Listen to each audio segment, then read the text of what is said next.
வணக்கம், welcome to life horoscope. நான் உங்கள் சங்கர் நாராயண். ராகு கேது பேச்சியை டீட்டெயிலாக பார்க்க போகிறோம். 2025 மூன்றாவது முக்கியமான ஒரு டிரான்சிஷன் ராகு கேது. மே 18 அது டிரான்சிட் ஆக போகுது. நேர்மறையாக சுற்றக்கூடிய கிரகங்கள் இது கிடையாது. எதிர்மறையான நகர்வுகள் தான் ராகு கேதுக்கு உண்டு. எதிர்மறையாக ஆன்டி கிளாக் வைஸ். ஸோ எதிர்மறையாக சுற்றக்கூடிய ராகு கேது, மீனமிலிருந்து ராகு கும்பத்துக்கும், கண்ணியில் இருக்கக்கூடிய கேது சிம்மத்துக்கும் பெயர்ச்சி அடையக்கூடியது 1.5 வருஷம் இருக்கும். 2026 டிசம்பர் 1 வீக் வரைக்கும் ராகு கேது இந்த டிரான்சிட்டை மெயின்டைன் பண்ணும். என்ன பண்ண போகிறாங்க? ஏன்னா மற்ற கிரகங்களுக்கு விசேஷ பார்வை இருக்குது. பட் ராகு கேது நிழல் சாயா அவங்க இருக்கிற இடத்துக்கு தான் அந்த வைப்ரேஷன் வேறு மாதிரி மாறும். எதிர்மறையாக தான் அவங்க பார்வையாக இருக்கும். ஸோ யோகக்காரகனான ராகு என்ன செய்வார், ஞானக்காரகனான கேது என்ன செய்வார்? கொடுத்து கெடுப்பார் ராகு அப்படின்னு ஒரு பழமொழி உண்டு. கெடுத்து கொடுப்பார் கேது. அதாவது அதுக்கெலாம் நான் ஃபுல் எக்ஸ்ப்ளனேஷன் வீடியோட எண்டில் கொடுத்துட்றேன். இன்னும் ராகுவை பற்றியும் கேதுவை பற்றியும் டீட்டெயில் தகவல்களும் இந்த வீடியோட எண்டில் கிளியராக இன்னும் கொடுக்குறேன். நிறைய உங்களுக்கு நாலேஜ் கெயின் பண்ணிடுவீங்க. ஸோ உங்கள் சுய ஜாதகம்லேயே ராகு கேதுவோட இன்ஃப்ளூயன்ஸ் எக்ஸ்ட்ராடினரியாக வேலை செய்யும். காரணம், இந்த சாயாகிரகங்கள் தான் ஒரு மனிதனோட வாழ்க்கையை பிரம்மாண்டமாக மாற்றும். அது தலைகீழாக புரட்டி போடும். திடீர்னு விசுறுபடுத்தும். இதெல்லாம் எப்படி உங்கள் சுய ஜாதகத்தை இன்ஃப்ளூயன்ஸ் ஆகுதுன்னு நீங்கள் பார்க்கணும். அதுக்கு சில கிளாரிட்டியை நான் வீடியோ ரெண்டில் கொடுத்துறேன் பாருங்கள். www.lifehoroscope.in இந்த ஒரு வெப்சைட் மட்டும் தான் நம்மளோடது. நிறைய சர்வீஸ் ஆட் பண்ணுறோம், யூஸ் பண்ணிங்க. அதே மாதிரி டிஸ்பிளேல தெரிய நம்பர்ஸ் மட்டும் தான் நம்மளோட டீமுடைய நம்பர்ஸ். ஸோ டீட்டெயிலாக வீடியோவை பார்ப்போம். லைக் பண்ணுங்கள், ஷேர் பண்ணுங்கள், சப்ஸ்கிரைப் பண்ணுங்கள். தனுசு ராசி. தனுசு ராசிக்கு ராகு கேதுடைய பயிற்சி என்ன செய்ய போகுது? மே மாதம் 18ஆம் தேதி 2025 ராகு கேது பயிற்சி. டிசம்பர் மாதம் 2026 ராகு கேது பயிற்சி நடந்து அது வரைக்கும் அங்கேயே தான் இருக்க போது. சேம் பொசிஷனில் 1.5 வருஷம் இருக்கும். சாயாகிரகங்களுக்கு என்ன சக்தின்னு இப்போ காட்டுவாங்க. எப்படின்னா, தனுஷை பொறுத்த வரைக்கும் இது வரைக்கும் ராகு எங்கே இருந்தார்னா மீனமில் 4th ஹவுஸில் பொசிஷனில் இருந்தார். கேது 10ல் உங்களுடைய தொழில், உங்கள் வேலை வாய்ப்பு சம்மந்தப்பட்ட இடத்துலையும், தனுசுக்கு 4th ஹவுஸில் ராகு உங்கள் ஆரோக்கியம் சம்மந்தப்பட்ட விஷயங்களையும் பொசிஷனில் இருந்தார். 2 பேரும் இடம் மாறுறாங்க. எதிர்மறை சுற்று, anticlockwise moments. Rahu அப்படியே கும்பத்துக்கு வந்துடுவார். தனுசுக்கு 3rd ஹவுஸ், 3ஆம் இடம். கேது என்ன பண்ணுறாருன்னா அவர் அப்படியே நகர்ந்து சிம்மத்துக்கு போகிறார். அப்போது உங்களுக்கு அது 9th ஹவுஸ், 9ஆம் இடம். 3rd and 9th Rahu Ketu position எடுக்குது. இது தனுசு. இது என்ன செய்வாங்க ராகு கேது? 3ஆம் இடத்து ராகு முன்னேற்றத்தை தருவார். ராகு 3ல் வந்துட்டார்னா ராகு நிறைய கான்டாக்ட்ஸ் தருவார்னு அர்த்தம். 3rd ஹவுஸ் அப்படிங்கிறது உங்களுடைய நெட்வொர்க், உங்களுடைய நெய்பர்ஸ், உங்களுடைய நெட்வொர்க், உங்களுடைய கான்டாக்ட்ஸ், உங்களுடைய நீங்கள் ரொம்ப வைடாக அப்படியே விரிவாகிறீங்கன்னு அர்த்தம். எக்ஸ்பேன்ஷன், அதுதான் இந்த ராகுவுடைய வேலை. ஸோ ராகு இந்த முறை நீங்கள் அப்படியே ஒரு சின்ன கூட்டத்தில் இருந்த ஆள் அப்படின்னா பெரிய கூட்டத்தை கொண்டு வந்துடுவார். ராகு சும்மா விடாது. அது ஒரு விசுரூப கிரகம்.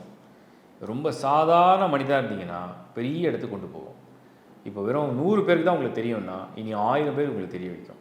அது 1,00,000 பேராக கூட இருக்கலாம். அப்படி ஒரு வேலையை தான் ராகு பண்ண போகுது. உங்கள் ப்ரொஃபஷனில், உங்களோட கெரியரில், உங்களோட ஜாபில், இதுக்கெல்லாம் இந்த ராகு ஏதாவது ஹெல்ப் பண்ணுமா? கண்டிப்பாக பண்ணும். எல்லாருக்கும் உங்கள் நேமை ரெஃபர் பண்ணி விட்டுணும். எல்லாருக்கும் நீங்கள் யார், என்ன, எப்படிப்பட்ட டேலண்ட், அது இது எல்லாத்தையும் ரெஃபர் பண்ணணும். அதுதான் ராகுடைய வேலை. அந்த வேலையை ராகு கனக்கச்சிதமாக பண்ணும். அந்த அட்வான்டேஜும் உங்களுக்கு இந்த முறை கிடைக்கும்.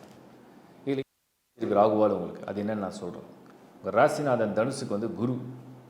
அவர் ராகு பயிற்சி நடக்கிறதுக்கு முன்னாடியே அட்வான்ஸாக டிரான்சிட் ஆகி வெயிட் பண்ணிகிட்ருக்கார். எங்கே? 7th ஹவுஸில். அப்போ 7லேருந்து அவருடைய 5வது பார்வையை உங்களுடைய 3வது வீட்டில் ராகு இருப்பார். அவர் மேலே பதிச்சிருவார். இப்போது இந்த குருவுடைய பார்வை ராகு மேலே விழும்பொழுது ரிசல்ட் எப்படி இருக்கும்? ராகு ஏதோ செய்ய நினைக்குது, ஏதோ உதவி செய்ய நினைக்குது, உங்களுக்கு உதவி பண்ண முயற்சி எடுக்குது. உங்கள் கல்யாண விஷயத்துக்கு முயற்சி எடுக்கும். உங்கள் வேலை விஷயம், உங்கள் பொருளாதாரம், நீங்கள் ஏதோ கடன் வாங்குறீங்க, வீடு வாங்குறீங்க, சொத்து சேர்க்குறீங்க, வாகனம் வாங்குறீங்க, வெளிநாடு போகிறீங்க, படிக்கிறீங்க, ஏதோ ஒரு முயற்சி எடுக்கிறீங்க. தனுசு ராசியை சேர்ந்த நீங்கள் உங்களுக்கு அது அந்த முயற்சி பாசிட்டிவாக போய் முடியணும்ல. அதை குரு பார்க்க சுபம், சுபமான பலன், நிறைவு, மனநிறைவு அப்படிங்கிற ஒரு ஆஸ்பெக்டில் அந்த குரு கொண்டு வந்துடுறார். அப்போ ராகுவால் நீங்கள் எழுதி வச்சுக்கலாம், இந்த பயிற்சி உங்களுக்கு கிட்டத்தட்ட 80% ராகுவுக்கு மட்டும் தனியாக ஒரு ஸ்கோர் தரேன். 80% ஃபேவராக பண்ணுவார். ராகுவால் பெரிய தொல்லை இல்லை, ஓரளவுக்கு உங்களுக்கு நல்ல பலன் இருக்குது, நீங்கள் எதிர்பார்த்த விஷயங்கள்லாம் நெருக்கமாக கொண்டு வந்துடும் அப்படிங்கிறத நம்ம ராகுவால் பார்க்க முடியுது. அடுத்தது கேது. இந்த கேதுக்கு வந்துடுவோம். கேது இது வரைக்கும் 10ல் உட்காந்து வேலை போயிடுமா வேலை போயிடுமா வேலை போயிடுமா, இப்போ போயிடுச்சு அப்போ போயிடுச்சு, சரியான வேலை இல்லை, பதவி இறக்கம் ஆகிடுச்சு, இப்படி நிறைய மைனஸாகவே இருந்த கேது இப்போ அந்த கேது என்ன பண்ண போகிறாரு, 9th ஹவுஸ்க்கு போகிறார், 10 கிளியர் பண்ணுறார், ஸ்தான சுத்தம். 10 இடையூறு, தொல்லை, வேலை செய்கிற இடத்துல தொல்லை, மன நிம்மதி இல்லை. குறிப்பாக வீட்டில் இருக்கிற பெண்கள் கூட நிம்மதியாக வேலை கூட வீட்டில் கூட பார்க்க விட மாட்டாங்களே, யாரோ தொலை பண்ணிகிட்டே இருக்காங்க. அந்த மாதிரி தொல்லைகள் இனி இல்லை. நீங்கள் செய்கிற வேலை, உங்கள் வாழ்க்கை, உங்கள் ஆரோக்கியம், உங்கள் முயற்சி, இதில் இனிமேல் இல்லை தொல்லை. நோய்கள் இருந்தால் நோய்களில் நிவர்த்தி, வேலையில் தொல்லை இருந்தால் தொல்லை நிவர்த்தி, வேலையே கிடைக்கல வேலை கிடைக்கும். புதுசாக ஏதோ தேடிகிட்டே இருக்கிறீங்க, இப்போ நல்லது நடக்கும், ப்ரொமோஷன் வேணும், ஹைக் வேணும், பெட்டராக இருக்கணும், அப்படி இருக்கணும், இப்படி இருக்கணும், அதெல்லாம் கொண்டு வரது தான் இந்த கேதுவுடைய பயிற்சி. அப்போ மொத்தத்தில் தனுசை பொறுத்த வரைக்கும் சாயாகிரகமான ராகு கேது பயிற்சி ஓரளவுக்கு நல்ல ஆதரவான இடத்துல வந்துடுறாங்க. ரொம்ப ஃபேவரான இடத்துல ரொம்ப நல்லபடியாக உங்களுக்கு வந்து இந்த ராகு கேது பயிற்சி கிடைக்குது. ஸோ தனுசு ஏதோ ஒரு இலக்கு மனசில் இருக்குது, அது புத்தியில் சொல்லுது, அந்த இலக்கை நோக்கி போக போகிறீங்க, அது நல்லபடியாகவே போய் நிறைவேறும், அது உங்களுக்கு சந்தோஷமான பலனையும் தரும். வாழ்த்துக்கள். இப்போ நீங்கள் இந்த ராகு கேதுவை பற்றின ஒரு கிளியரான வீடியோவை நான் எப்படிங்கிறத உங்களுக்கு எக்ஸ்பிளைன் பண்ணேன். இப்போ அதை பற்றின நிறைய தகவல்களை நீங்கள் தெரிஞ்சுங்க. ஏன்னா அது தெரியாமல் உங்களுக்கு வந்து இந்த சப்ஜெக்டே புரியாது. ஃபஸ்ட்டு ராகுனா என்ன, கேதுனா ஒரு தனித்தனியாக ஒரு டெஃபினேஷன் கொடுக்குறேன். ராகு இதை வந்து நார்த் நோட் அப்படின்வாங்க, இது ஒரு ஷேடோ பிளானட், ஒரு பிளாக் டாட், ஒரு பிளாக் ஷேட், எப்படி வேணால் நீங்கள் எடுத்துங்க. பட் அதோடைய தன்மை என்ன?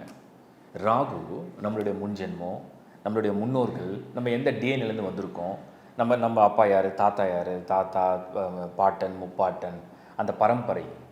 ஸோ அந்த பரம்பரையுடைய ஹிஸ்ட்ரி தான் அந்த ராகு கொடுக்கும். ராகுனா நீ யார், உனக்கு முன்னாடி நீ என்னவா இருந்த, முன் ஜென்மத்தில் நீ என்ன பண்ணிகிட்டு இருந்த, உன்னுடைய ஹிஸ்ட்ரி என்ன, நீ அந்த ஜென்மத்தை என்னெல்லாம் கற்று வச்சுட்டு இருந்த, உனக்கு என்ன நாலேஜ் இருந்தது, உன்னோட அறிவாற்றல் என்ன, திறமை என்ன, உன் அதிகாரம் என்ன, நீ ராஜாவாக இருந்தியா, இல்லை நீ ஒரு வியாபாரம் பண்ணியிருந்தியா, நீ இல்லை ஒரு வித்தையை நாலேஜை பேஸ் பண்ணியிருந்தியா, இல்லை உனக்கு வந்து பெரிய விஷயங்கள் தெரியாமே அப்பாவியாக இருந்தியா, இன்னசென்ட்டாக இருந்தியா, என்ன எப்படி இருந்தன்றதை அந்த ராகு வந்து காமிக்கும்.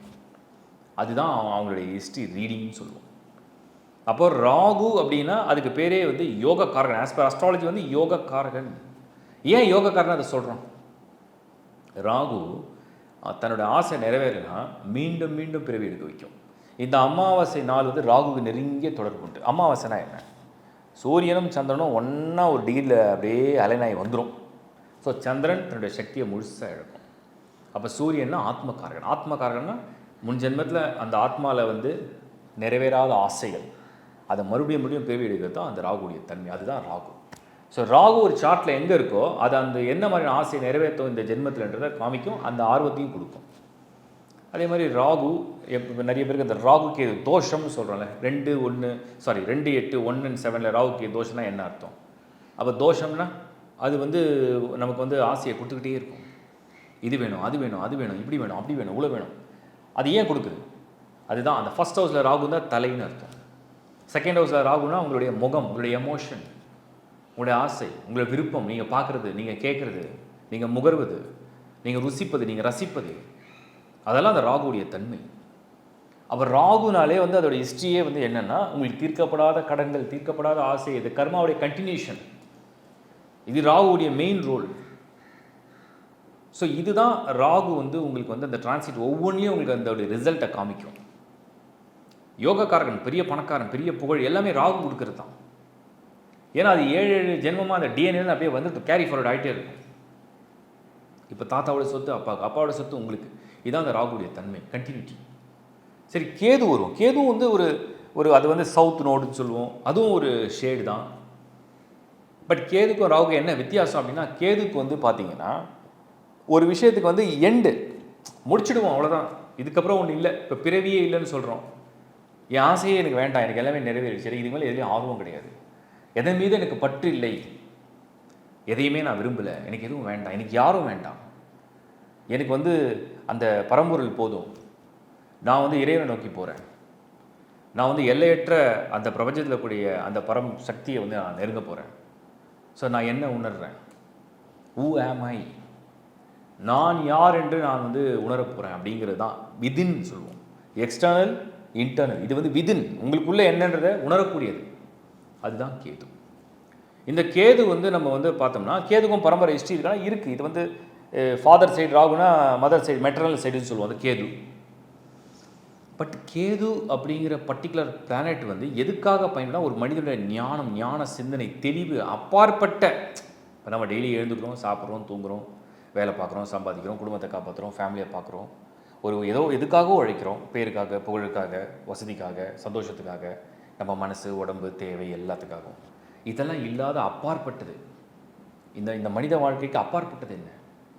விலங்குக்கும் மனிதங்க என்ன தொடர்பு? இந்த மாதிரி இயற்கையை பற்றின சிந்தனை, இறைவனை பற்றின சிந்தனை, ஒரு மாதிரி வித்தியாசமான உணர்வுகள், ஒரு விஷயத்தை உணர்றோம்னு சொல்லாதான் கேது. இப்போ வந்து கடவுளை நீங்கள் பார்த்தியான்னு கேட்டால் யாரும் பார்க்க முடியாது. வெறும் கண்களால் தெரியாத இறைவனை வந்து யாரும் பார்க்க முடியாது. பட் ஆனால் நான் உணர்றேன், என்னால் ஒரு இறை சக்தியை உணர முடியுது, என்னால் ஒரு பிரார்த்தனையில் வந்து என்னால் எதையும் ஃபீல் பண்ண முடியுது, நான் ப்ரை பண்ணால் எனக்கு கிடைக்குது, நான் வந்து ஒரு டிவைன் எனர்ஜி எனக்குள்ளேயே வந்து எவோக் பண்ணியிருக்கேன். ஸோ அது ஆக்டிவாக இருக்குது, என்னோடய சக்ராஸ்லாம் வந்து ஆக்டிவாக இருக்குது, எனக்கு ஏதோ மற்றவங்களுக்கு புலப்படாத விஷயங்கள்லாம் தெரியுது, என்னால் வந்து அதை ஃபீல் பண்ண முடியுது, என்னால் அதை சொல்ல முடியுது, நான் வந்து முன்னாடி யூகிக்கிறேன். இதுதான் கேதுவுடைய வேலை. இதுதான் அந்த ராகு கேதுக்கு வித்தியாசம்.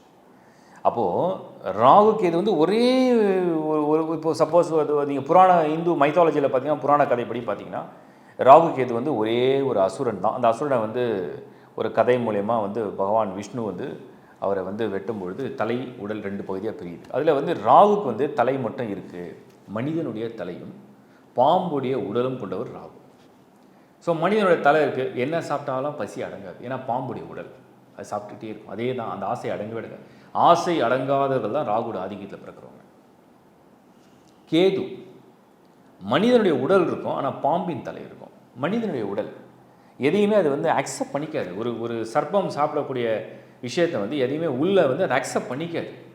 அதுதான் கேது. கேதுக்கு வந்து அந்த ஞானம் உண்டு. ஏன்னா தலை இல்லை, தலை இல்லைன்னா உங்களுக்கு சிந்தனை இல்லை, சிந்தனை இல்லைன்னா உங்களுக்கு தேவையில்லாத எமோஷன் இல்லை, தேவையில்லாத கோபம் இல்லை, தேவையில்லாத விஷயங்கள் ஈடுபாடு இல்லை, தேவையில்லாத ஆர்வம் இல்லை, தேவையில்லாத ஆசை இல்லை. அப்போது அது வந்து உங்களுக்கு வந்து அந்த ஞானத்தை தரும். இதுதான் ராகு கேதுவுடைய வித்தியாசங்கள். ஸோ இந்த கிரகங்களுக்கு எதிர்மறையான சுற்று, அது ஆன்டி கிளாக் வைஸில் அந்த அந்த அந்த பொசிஷனில் எங்கே வருதோ அதுபடி ரிசல்ட்டை கொடுக்கும். சரி, இது ஒரு டீட்டெயிலான எக்ஸ்ப்ளனேஷன் கொடுத்தேன். உங்கள் சுய ஜாதகத்தில் எந்த கிரகத்தோட இன்ஃப்ளூயன்ஸ் டாமினேட் பண்ணுதுன்னு நீங்கள் கண்டுபிடிங்க. www.lifehoroscope.in இதுலேயும் இதை பற்றின நிறைய தகவலும் அப்லோட் பண்ணியிருக்கோம். ஸோ அதையும் பாருங்கள். இந்த வீடியோ உங்களுக்கு பிடிச்சினா லைக் பண்ணுங்கள், ஷேர் பண்ணுங்கள், சப்ஸ்கிரைப் பண்ணுங்கள். மீண்டும் ஒரு நல்ல நிகழ்ச்சியில் உங்களை சந்திக்கிறேன். ஜென்யூனான கமெண்ட்ஸை நீங்கள் வந்து யூடியூப்பில் போடுங்க. தேங்க்ஸ் ஃபார் வாட்சிங் life horoscope. Bye from Shankar Narayan. வணக்கம்.